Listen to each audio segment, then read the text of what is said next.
السلام علیکم ورحمۃ اللہ۔ میں ہوں حافظ حبیب محمد۔ آپ سن رہے ہیں تذکرہ حضرت میاں شیخ القل سید نذیر حسین محدث دہلوی۔ آج کی اس چوتھی نشست میں آپ سنیں گے ان کا حلیہ، سراپا اور لباس کے بارے میں۔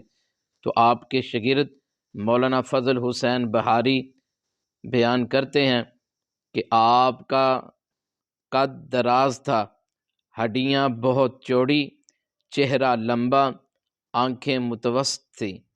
آپ کی پیشانی کشادہ، سر متوسط، ناک اونچی اور لمبی، کان بڑے، داڑھی کے بال کم، نہ گنجان نہ بھاری، ہاتھ پاؤں، شانے، بازو اور ران لمبے تھے، سر اور مونچھ منڈے ہوئے، رنگ گندمی، چلتے بہت تیز تھے۔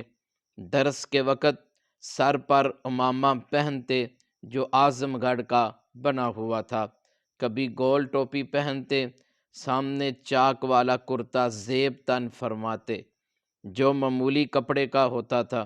دھوپ میں کپڑے کی 4 خانہ چادر سر پر رکھتے۔ آپ کا مکان محلہ پھاٹک حبش خان میں تھا اور جامع مسجد وہاں سے تقریباً 1 کلومیٹر 1 میل کے فاصلے پر تھی، لیکن سخت موسم گرما میں نماز جمعہ کے لیے گھر سے پیدل جامع مسجد جاتے تھے۔ تو مسائل شرعی اور تقاضۂ وقت کو دیکھیں تو مسائل شرعیہ میں وہ وقت کی ضرورت کے مطابق اپنی وسعت معلومات کی روشنی میں آپ بصیرت سے کام لیتے تھے۔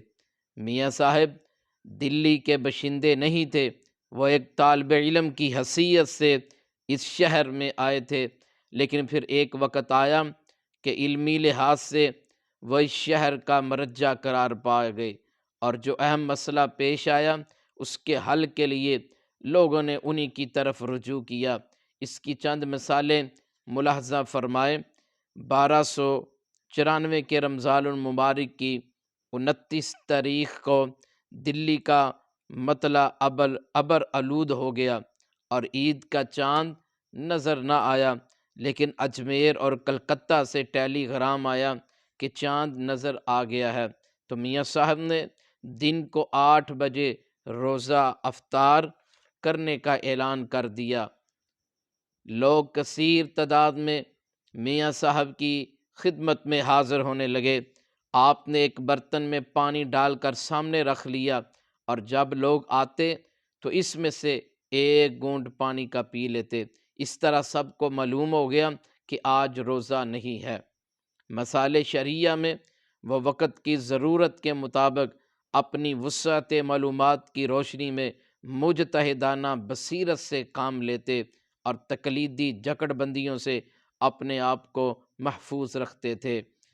انگریزی تعلیم کو جب کفر سمجھا جاتا تھا، اس وقت میاں صاحب کا نقطۂ نظر یہ تھا کہ تعلیم کا حصول جائز ہے جس میں انگریزی بھی شامل ہے۔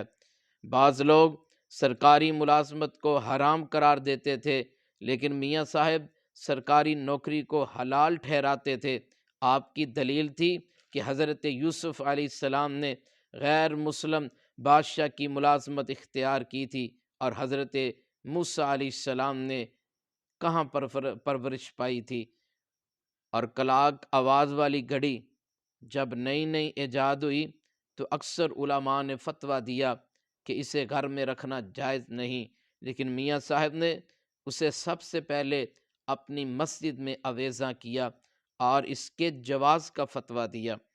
انگریزی رنگ کو ناجائز کہا گیا، لیکن آپ نے رنگ سازوں کو بلایا اور اس کے اجزاء کی تحقیق کی اور اس کے جواز کا فتویٰ دیا۔ یورپین طرز کے لباس کو علماء کرام من تشبہ بقوم فہو منہم کے ذیل میں لا کر ممنوع قرار دیتے تھے، لیکن میاں صاحب نے اس لباس کے جو قومی یا مذہبی مختصات سے تعلق رکھتے تھے، مثلا ان کی خاص قسم کی ٹوپی یا زناریہ عورتوں کا بے پردہ لباس باقی دوسرے لباسوں کی نسبت فرمایا کرتے لا باس بہ، اور فرمایا استدلال اسی رومی جبے سے کیا جو رسول اللہ صلی اللہ علیہ وسلم کو روم سے تحفے میں آیا تھا اور آپ نے اسے پہنا تھا۔ بعض لوگ اوپلے پاتھی سے کھانا پکانے کو منع کرتے تھے، لیکن میاں صاحب نے فتویٰ دیا کہ مأکول اللحم حیوانات مثلاً اونٹ، بھینس، گائے، بکری کا پیشاب اور گوبر پاک ہے، اس لیے ان سے کھانا پکانا بھی جائز ہے، اور اسی قسم کے معاملات میں مجتہد کو خیال رہتا ہے اور زمانے کی ضروریات اور حالات اس کے مد نظر ہوتے ہیں، اور وہ مجتہد شریعت کے نقطۂ نظر سے وہ پیش آمدہ مسائل پر غور کرتا ہے۔ تو وفات سے 10-12 سال پہلے حضرت میاں صاحب کے گھٹنوں میں درد ہونے لگا تھا، اس لیے ہاتھ میں چھڑی رکھنے لگے تھے، اور یہ درد وقت کے ساتھ ساتھ اس کی تکلیف بڑھتی جا رہی تھی۔ وفات سے پہلے تکلیف بڑھ گئی اور میاں صاحب صاحب فراش ہو گئے، اور آخری ایام میں اس قدر تکلیف بڑھی کہ بے ہوشی طاری ہو جاتی تھی، اور 13 اکتوبر 1902 کو دوشنبہ کے دن مغرب کی اذان ہوئی۔ آپ کے شاگرد بیان کرتے ہیں کہ میں نماز کے لیے مسجد چلا گیا، نماز سے فارغ ہو کر واپس آیا تو معلوم ہوا علم و فضل کا ستارہ غروب ہو چکا ہے۔ نماز جنازہ آپ کے پوتے مولانا سید عبدالسلام نے پڑھائی، اور آپ کو شیدی پورہ قبرستان میں دفن کر دیا گیا۔ اللہم اغفر لہ ورحمہ وعافہ واعف عنہ واکرم نزلہ ووسع مدخلہ واغسلہ بالماء والثلج والبرد۔ اللہم اغفر لآبائنا ولأمہاتنا ولمشائخنا ولأساتذنا۔